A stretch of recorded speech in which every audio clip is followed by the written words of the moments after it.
এইখন ঘৰত মোৰ সময় বা মোৰ কথাৰ কোনো গুৰুত্ব নাই বুলি মই জানো মা। তোমাক কোনে কৈছে এইবোৰ কথা?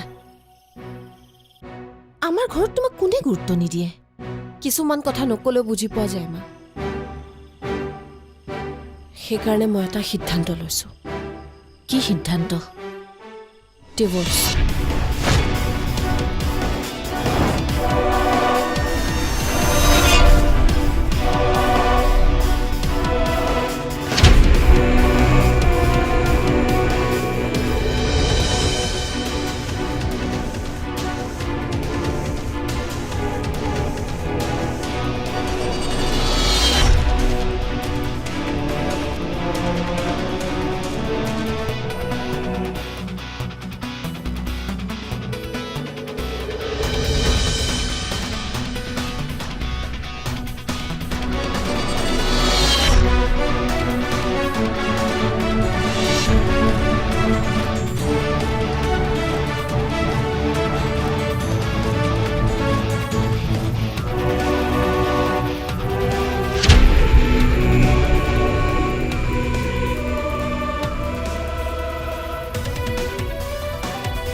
কথাবোৰ গৈ যে এনেকুৱা হ'বগৈ তুমি ভাবিছিলানে?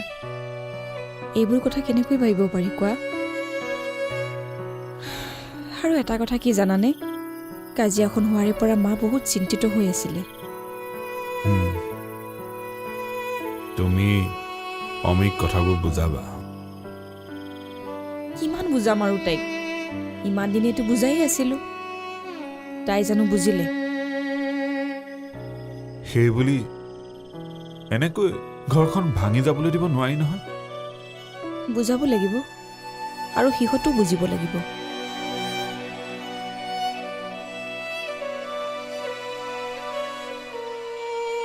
তুমি চিন্তা নকৰিবা, ভগৱানৰ ওপৰত বিশ্বাস ৰাখা।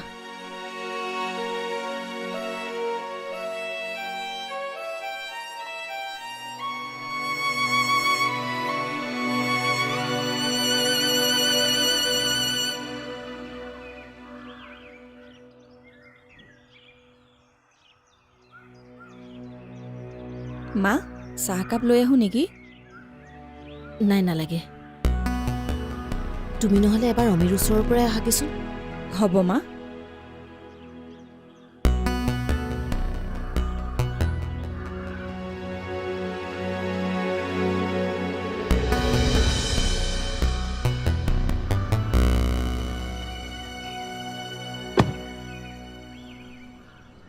তই মোক ইয়ালৈ কিয় আনিছ মই বুজি পাইছোঁ।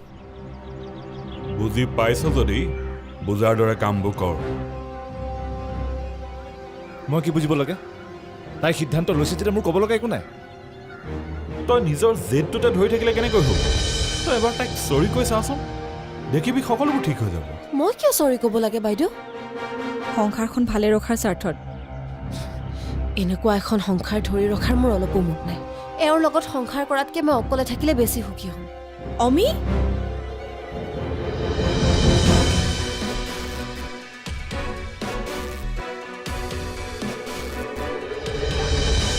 ৰ'বাচোন অমি, মোক যাবলৈ দিয়ক বাইদেউ। অকৰামি নকৰিবাচোন। অকৰামি মই কৰা নাই, মই ভাবি চিন্তি সিদ্ধান্ত লৈছো। সেইটো শুদ্ধ সিদ্ধান্ত নহয় তোমাৰ। এয়া ভুল শুদ্ধ বিচাৰ কৰি থকাৰ সময় নহয়। অলপ বুজিবলৈ চেষ্টা কৰাচোন।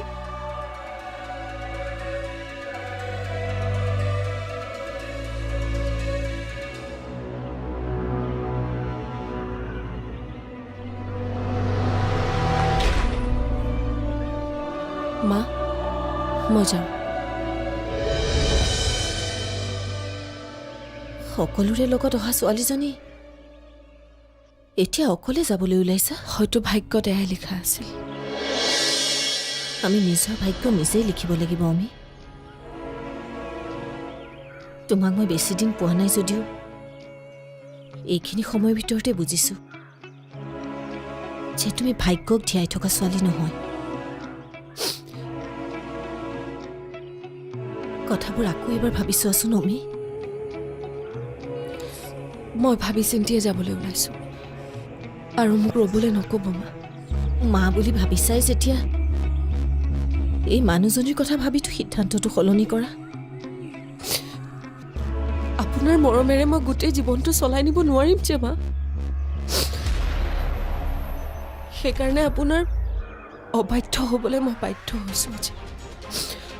আশা কৰোঁ আপুনি বুজিব। মিছাতে মোক আৰু ৰখাবলৈ চেষ্টা কৰি আপুনি কষ্ট কৰিব নালাগে। যা।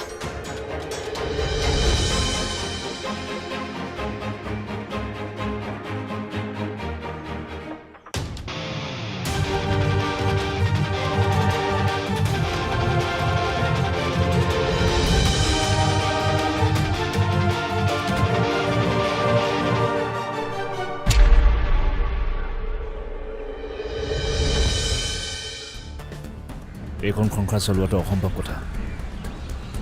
তাইৰ ডিচিজনক মই বাধা নিদিওঁ।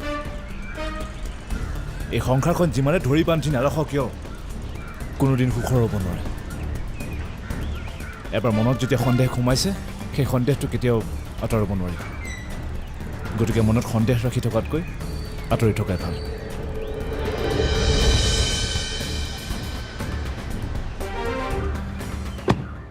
ধুমুহাজাক আহি ঘৰখন যে জোকাৰি যাব মই জানিছিলোৱেই, কিন্তু এনেকৈ যে তাইক উৰুৱাই লৈ যাব মই কোনো দিন ভবা নাছিলো। তোমালোকৰ মাজতো যদি কিবা কথাত কেতিয়াবা কাজিয়া হয় তেনেহ'লে এনেকুৱা সিদ্ধান্ত নল'বা দেই। মা,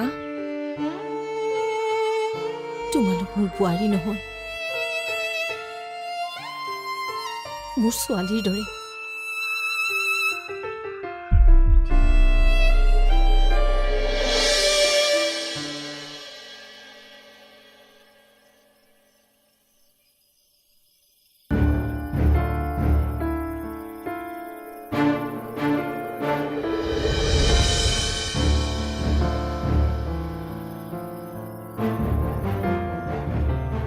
তুমি কি ভাবি এইটো সিদ্ধান্ত ল'লা? ইয়াৰ পিছত কি হ'ব পাৰে তুমি এবাৰ ভাবি চাইছানে? নাই ভবা। বৰ্তমান সময়ত মোৰ কাৰণে যিটো ভাল যেন লাগিল মই সেয়া কৰিম। চোৱা মাজনী, হাজবেণ্ড ৱাইফৰ মাজত কিবা খুটখাট লাগিব পাৰে, কিন্তু সম্পৰ্ক এটা গঢ় দিবলৈ হ'লে কিছু বুজাবুজিৰ প্ৰয়োজন। তুমি যে এনেকৈ গুচি আহিলা, ইয়াৰ ফলত আমাৰ ষ্টেটাছ, আমাৰ ৰেপুটেশ্যন এইবোৰৰ ওপৰত কি প্ৰভাৱ পৰিব পাৰে তুমি এবাৰো নাভাবিলা? উফ মা, তোমালোকৰ ষ্টেটাছ আৰু ৰেপুটেশ্যনৰ কথা ঠিকেই ভাবিলা, কিন্তু মোৰ জীৱনটোৰ কথা এবাৰো নাভাবিলা ন? ৰেপুটেশ্যন আৰু ষ্টেটাছৰ কথা ভাবি গোটেই জীৱনটো অশান্তিত কটাব নোৱাৰি। আৰু তুমি কোৱাৰ ধৰণে হাজবেণ্ড আৰু ৱাইফৰ মাজৰ বুজাবুজি আমাৰ মাজত নাছিলে। তোমালোকৰ মাজত যদি বুজাবুজিয়েই নাছিল, তুমি যদি ইমানেই অশান্তিত আছিলা, কথাটো আমাক এবাৰতো জনাব পাৰিলা হয়। জনাবলৈ মই তোমালোকক ঢুকিওতো পাব লাগিব ন মা? আৰু জনোৱা হ'লেও কি কৰিলাহেঁতেন? আনৰ দৰে তোমালোকেওতো মোকে দোষী সজালাহেঁতেন। আজিলৈকে জীৱনটোত মোক নুসুধাকৈ, মই নজনাকৈ তোমালোকে মোৰ বহুত সিদ্ধান্ত লৈছা। এবাৰো বাধা দিয়া নাছিল, যি কৈছা তাকে মানি লৈছিলো। কিন্তু আজি মোৰ জীৱনটো মোৰ নিজৰ মতে এটাও সিদ্ধান্ত ল'ব নোৱাৰো।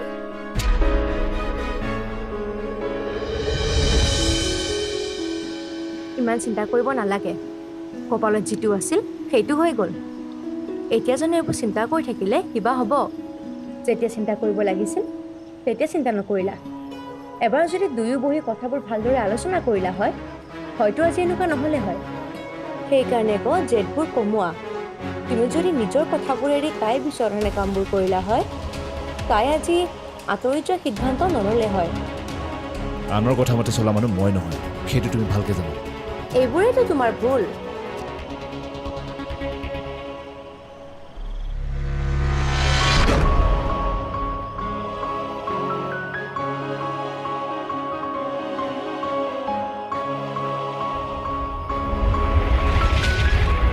তই কি ভাবি এনেকুৱা এটা সিদ্ধান্ত ললি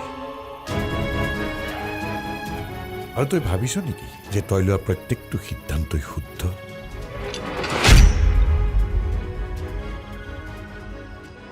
শুদ্ধ অশুদ্ধৰ কথা চিন্তা কৰি এই সিদ্ধান্ত লোৱা নাই।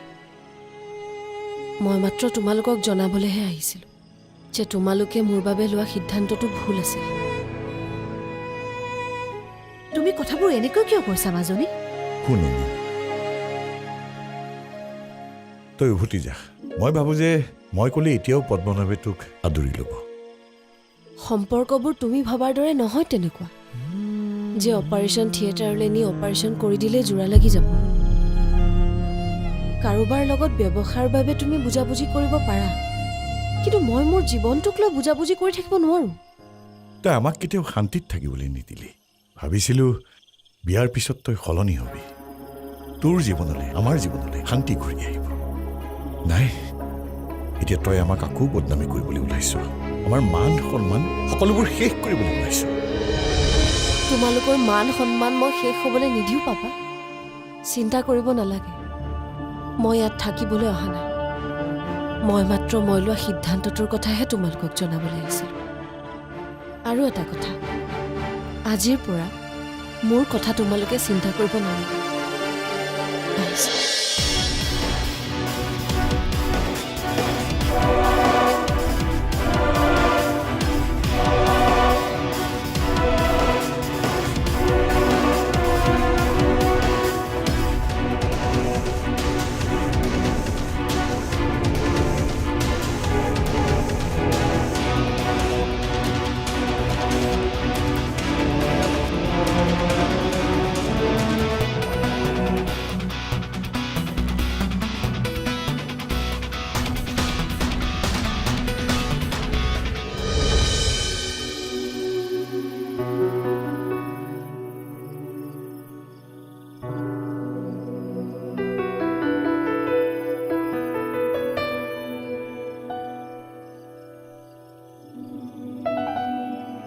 আজি কোনো ভাত পানী নাখায় নেকি? মোৰ ভোক লাগিছে মা, ভাত দিয়া। তাক আজি ভাত কেইটামান বেছিকৈ দিয়া। ইমান দিন তাৰ হজম হোৱা নাছিল, আজি হ'ব।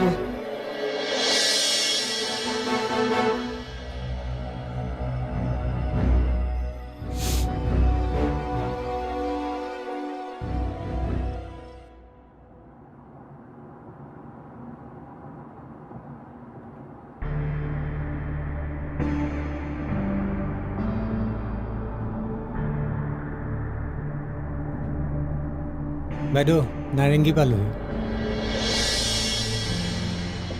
নাৰেংগী?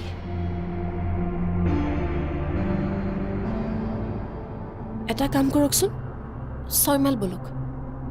ঠিক আছে বাইদেউ।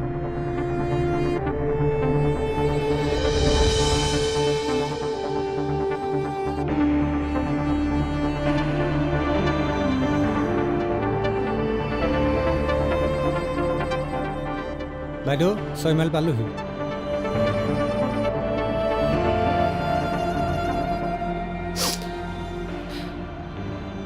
এটা কাম কৰকচোন, GS ৰোড বলক।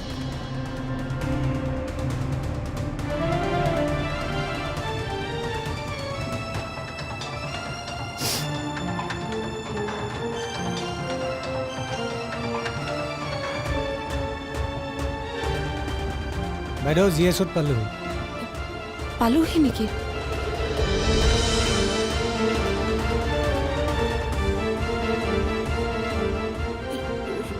ৰ'ব, হোটেল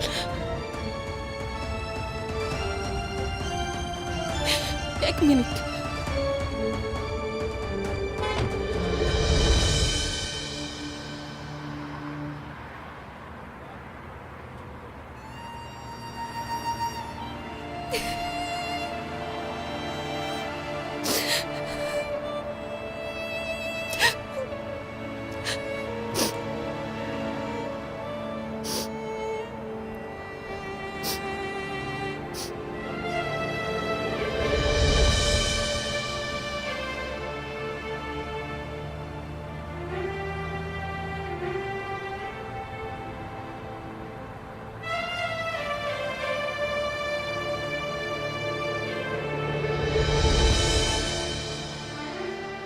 হেল্ল' অনন্যা তোৰ লোকেশ্যনটো শ্বেয়াৰ কৰচোন